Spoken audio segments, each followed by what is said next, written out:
Support Timnas, ngomongin Timnas lagi. Coach Nova Arianto sudah mulai mendatangkan beberapa pemain diaspora untuk bisa memperkuat tim nasional Indonesia U17. Coach Indra Safri berusaha mendatangkan setidaknya 5 pemain diaspora untuk bisa memperkuat tim nasional Indonesia U20. Coach Sintayong sudah menyodorkan 2 nama kepada PSSI untuk segera dilakukan naturalisasi, meskipun hingga hari ini nama-nama tersebut belum dipublikasikan dan hanya sekedar dikasih bocoran oleh Esko PSSI Pak Arya Sinungga di dalam podcastnya yang mengatakan bahwa 2 pemain itu berposisi sebagai pemain belakang dan pemain tengah. Dan yang lebih anyar lagi, upgrade lagi, lebih grace lagi dan terbaru, seorang Sintayong menyempurnakan jajaran kepelatihannya dengan mendatangkan pelatih khusus striker untuk bisa membantu Sintayong di dalam membangun tim nasional Indonesia yang kompetitif dalam mengarungi round 3 kualifikasi Piala Dunia 2026. Pertanyaannya, demi apa semua ini dilakukan? Akankah masyarakat pecinta tim nasional Indonesia akan bisa menyaksikan tim nasional Indonesia tampil di Piala Dunia suatu saat nanti? Menarik untuk kita bahas. Ketua umum kita, Pak Erick Thohir, kita kenal sebagai orang yang mumpuni secara manajerial. Hal ini sudah dibuktikan dengan beberapa kepemilikan usaha bisnis di bidang olahraga, baik di dalam sepak bola maupun basket. Dan ini tentu saja akan mempengaruhi pola pikir, gaya pemimpinan untuk bisa mengelola PSSI dan tim nasional Indonesia. Kita coba akan ikuti alur berpikir Pak Erick Thohir dengan menggunakan salah satu tool manajemen bernama Balance Scorecard. Ya, di dalam Balance Scorecard sendiri itu ada 4 perspektif. 1 perspektif keuangan, yang kedua perspektif pelanggan, yang ketiga perspektif internal proses, dan yang keempat perspektif pengembangan. Kita mulai dari perspektif pelanggan. Kalau kita bertanya, siapa pelanggan tim nasional Indonesia? Maka jawabannya adalah semua penggemar tim nasional Indonesia. Dan jutaan, bahkan ratusan juta masyarakat Indonesia tentu saja mengikuti perjalanan tim nasional Indonesia dan menjadi bagian dari yang mendukung upaya PSSI dalam menciptakan, membangun tim nasional Indonesia yang berprestasi. Jadi kalau kita sudah ketahui pelanggan tim nasional Indonesia bernama fans, ya, maka Ketua Umum PSSI, PSSI sendiri, dan Badan Tim Nasional Indonesia harus mendengar keinginan, kemauan, dan ekspektasi fans tim nasional Indonesia. Kalau saya lihat hanya ada 2 keinginannya. 1, tim nasional Indonesia berprestasi di kawasan Asia Tenggara, King of ASEAN, terus kemudian bisa berbicara banyak di level Asia, dan ini yang lebih penting, menginginkan tim nasional Indonesia tampil di Piala Dunia. Dan kans itu menjadi masih terbuka ketika tim nasional Indonesia lolos di round 3 kualifikasi Piala Dunia 2026. Jadi setelah kita bisa melihat perspektif dari pelanggan tersebut, maka PSSI hendaknya memperkuat internal proses. Dari sisi perspektif internal proses, ya. Internal proses adalah upaya untuk membangun tim nasional Indonesia. Kalau kita berbicara membangun tim nasional Indonesia, maka ada 2 hal yang penting dan 1 nanti pendukung. 1 adalah pelatih, yang kedua adalah materi pemain, yang ketiga adalah jajaran pendukung baik bersifat fisik maupun sumber daya manusia pendukungnya seperti dokter, medis, fisioterapi, dan lain sebagainya. Dan ini harus menjadi satu kesatuan, menjadi ekosistem yang bersama-sama, punya arah yang sama, punya tujuan yang sama, punya keinginan yang sama untuk bisa membuat tim nasional Indonesia tampil di Piala Dunia. Kalau dari sisi pelatih, jelas Sintayong dengan tambahan amunisi baru, pelatih khusus striker diharapkan akan lebih memudahkan Sintayong di dalam meramu ya taktik strategi di lini serang agar produktivitas golnya tim nasional Indonesia meningkat dalam mengarungi putaran 3 kualifikasi Piala Dunia. Dari sisi pemain, kalau kita berbicara materi pemain, maka sebenarnya kita berbicara aspek teknis. Untuk menilainya ada 5 kriteria ya. Dari sisi aspek body itu bisa dilihat dari usia, tinggi badan, berat badan, kemudian aspek fisik, aspek mental, aspek teknik dasar, aspek ofensif, dan aspek defensif. Akan tetapi ya kita tidak usah bahas lebih banyak berkaitan dengan aspek-aspek yang banyak ini, kriteria-kriteria ini kita serahkan saja ke dalam Badan Tim Nasional Indonesia, khususnya seorang Sintayong. Kita bisa melihat dari luar, dari umum dengan cara diwakili market value. Jadi asumsinya adalah kualitas pemain akan dihargai sewajarnya sesuai dengan kualitasnya. Jadi kualitas sama harga itu seimbang. Dan dengan demikian kita bisa melihat market value. Di dalam Transfermarkt sendiri, negara-negara yang terkumpul di grup C ini, ada Jepang dengan 1 triliunnya, 1.000 miliarnya, terus kemudian ada Australia dengan 600 sekian miliarnya, ada Arab Saudi dengan 500 sekian miliarnya, ada tim nasional Indonesia dengan 270 miliarnya, ada Cina dan ada Bahrain. Dari urutan market value kumulatif tim nasional, maka Indonesia berada di nomor 4. Jadi wajar jika seorang Sintayong menargetkan nomor 3 atau nomor 4. Bisa mencuri banyak hal poin untuk bisa menggapai 1 atau 2, yaitu lebih bagus. Dan targetnya, ya kalau misalkan harus masuk putaran 4, perjuangan itu akan tetap dilanjutkan. Maka dari itu, kalau kita berbicara tentang materi pemain berdasarkan market value, maka seorang Sintayong harus menambah amunisi dengan kualitas yang lebih baik. Karena ini bukan membangun pondasi, tapi menyempurnakan tim. Ya, pondasinya sudah ada, kerangka timnya sudah ada, tinggal menambah amunisi untuk bisa mempercepat kualitas permainan, produktivitas gol, dan lain sebagainya.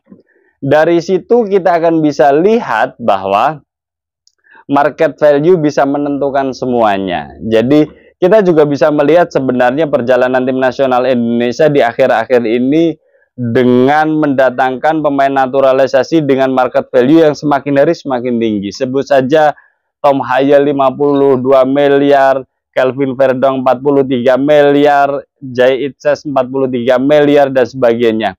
Jadi kualitasnya semakin ke sini semakin baik, dan itu dimengerti betul oleh Sintayong dan PSSI.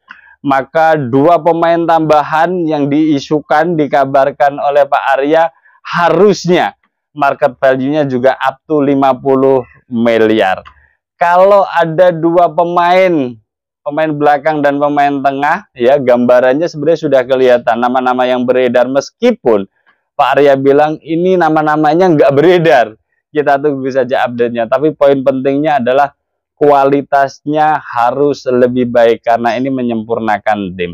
Demi apa? Demi kepuasan pelanggan. Siapa pelanggannya? Fans tim nasional Indonesia. Nah, ini menarik. Kalau dari kacamata internal, dengan market value tim nasional Indonesia semakin naik, maka potensi untuk mengimbangi dan berbicara banyak itu semakin terbuka. Asumsinya sajalah, tim nasional Indonesia ketambahan pemain 3 sampai 5 pemain naturalisasi dan market value-nya menjadi sekitar 500 sampai 600 miliar, maka sebenarnya tim nasional Indonesia bisa bersaing untuk menjadi runner up. Dengan tangan dingin Sintayong yang kita kenal jam terbangnya di wilayah Asia, melawan tim-tim negara-negara di level Asia sudah sangat sering, maka sebenarnya tidak susah beradaptasi melawan negara-negara dengan level yang lebih tinggi secara kalkulasi teknis dari tim nasional Indonesia. Jadi dengan demikian maka sebenarnya sudah jelas apa yang dilakukan internal proses oleh tim nasional Indonesia, Pak Erick Thohir dan jajaran PSSI untuk bisa meningkatkan kualitas tim nasional Indonesia. Apalagi di kualifikasi round 3 nanti itu liga bergulir. Jadi tidak banyak waktu untuk bisa mengadakan training camp. Yang bisa dilakukan adalah memanggil H-3, H-4, terus kemudian berkumpul, kemudian bertanding. Kita tidak bisa training camp 1 bulan, 2 bulan, 3 bulan, karena ini adalah tim nasional senior yang semua pemain terikat dengan klubnya masing-masing. Jadi pemain matang berkualitas menjadi penyempurna tim nasional Indonesia untuk bisa memuaskan pelanggan bernama fans tim nasional Indonesia. Terus kemudian dari kacamata finansial, karena untuk bisa meningkatkan performa, meningkatkan kualitas, meningkatkan internal prosesnya, di situ harus ada sisi finansial, dari sisi keuangan. Dan kemudian saya tambahkan, di dalam internal proses kita tahu Fardi Bahdim dan Pak Hamdan itu seliweran. Seliweran ke Belanda, kemana, mencari talenta-talenta potensial untuk disodorkan Sintayong. Terus kemudian dilihat lebih dalam dan sebagainya. Jadi kalau ada, oh ya, dan Yusa Nugraha ya, itu juga berperan saya pikir sih. Kalau ada baiknya prestasi tim nasional Indonesia, maka ya salah satunya peran kedua orang ini utamanya, yang memang bagian dari bagian PSSI dan bagian dari Kemenpora, Pak Hamdan dan Fardi Bahdim. Ya. Dan semoga saja mereka mendapatkan talenta-talenta yang market value-nya di atas 50 miliar. Oke, kita menginjak ke aspek atau perspektif finansial. Mengutip apa yang dikatakan Direktur Manchester City di saat merilis laporan keuangan Manchester City di tahun 2021-2022 ketika Manchester City meraup untung sangat banyak sekali. Beliau mengatakan bahwa ya ada banyak faktor finansial Manchester City ini meningkat tajam, tapi di ujung ceritanya ini disebabkan karena prestasi kualitas permainan Manchester City semakin hari semakin meningkat. Dengan begitu maka penggemar Manchester City itu juga bertambah secara berkelanjutan. Dengan bertambah berkelanjutan maka stadion penuh, hak siar di mana-mana. Ya, terus kemudian ada banyak sekali mitra yang ingin secara komersial menjadi bagian atau mitra dengan Manchester City. Dan di situ adalah potensi finansial yang harus digarap.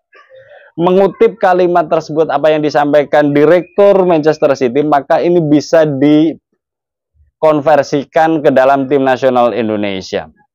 Ketika tim nasional Indonesia hari ini sudah mulai tumbuh, berkembang, dan menaiki tangga prestasi, maka brand-brand ya mitra yang ingin mendekatkan ke tim nasional Indonesia semakin besar, dan ini harus bisa dimanfaatkan betul. Misalkan saja hak siar harus semakin mahal, ya, terus kemudian sponsorship, iklan dan sebagainya, tarifnya pun harus dinaikkan.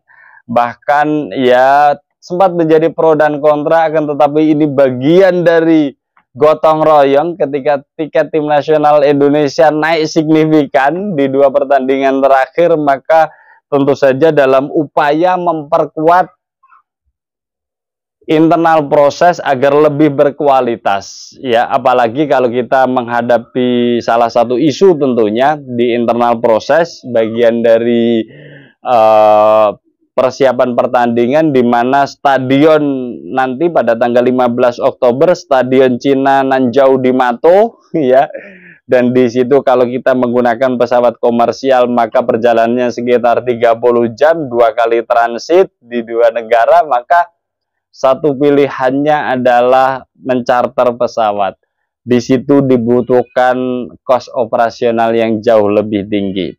Dan di situ ya PSSI harus pintar-pintar mengkalkulasi ini agar ketika prestasi tim nasional Indonesia sudah semakin naik, maka ada potensi income yang masuk. Itu harus dioptimalkan agar keuangan PSSI bisa surplus. Ketika surplus, antara pengeluaran melawan pendapatan itu akan bisa diterjemahkan kemana-mana, ya. Bahkan kalau kita ambil dari persepsi yang satu lagi, ada 4 persepsi tadi dan satu terakhir persepsi pengembangan, kita kembali ke awal cerita bahwa persiapan U17, persiapan U20 juga butuh biaya. Akan tetapi 2 atau 3 tim nasional Indonesia kelompok umur 17, 20, 23 ini juga sangat bisa dikomersialisasi jika permainan kualitas tim nasional Indonesia dipersiapkan dengan baik secara internal prosesnya. Dengan demikian maka pengembangan ini juga akan bisa mendatangkan cuan untuk membuat kantong PSSI surplus dan bisa diimplementasikan, diguyurkan ke sektor-sektor yang lebih produktif dengan tujuan utama menyenangkan pelanggan, menyenangkan fans tim nasional Indonesia. Dengan menggunakan alur berpikir balance scorecard ini dengan 4 perspektif, maka saya ada keyakinan bahwa tim nasional Indonesia minimal lolos putaran keempat. Minimal lolos putaran keempat. Syukur-syukur bisa tampil di Piala Dunia 2026 dan itu sangat terbuka. Karena dengan melihat keseimbangan 4 perspektif ini, saya yakin jika ada kekurangan di dalam internal proses, di dalam upayanya menyempurnakan kualitas tim nasional Indonesia, seorang Erick Thohir akan turun tangan. Seorang Erick Thohir akan mengeluarkan segala macam kemampuannya untuk bisa meningkatkan kualitas tim. Salah satunya adalah mendatangkan para pemain keturunan yang bisa dinaturalisasi dengan market value di atas rata-rata agar market value kumulatif tim nasional Indonesia bisa mendekati Arab Saudi dan Australia. Dengan demikian maka competitiveness tim nasional Indonesia semakin dekat dengan Arab Saudi dan Australia. Dengan demikian maka seorang Sintayong, beban ini bisa diterjemahkan secara realistis ke dalam program, ke dalam agenda, ke dalam training camp nantinya, ke dalam pertandingan untuk bisa meraih poin demi poin di setiap pertandingannya dan membawa tim nasional Indonesia bisa berbuat banyak. Dan saya ada keyakinan bahwa tim nasional Indonesia potensi tampil di Piala Dunia 2026 besar. Kita akan update lagi perjalanan tim nasional Indonesia dan ya semoga saja ini agak rumit dijelaskan, akan tetapi kalau teman-teman bisa memahami ini, maka mungkin teman-teman juga akan punya pemahaman yang sama kepada saya. Peluang tim nasional Indonesia untuk bisa tampil di Piala Dunia 2026 sangat besar. Bersama saya Setia Uban, thanks for watching.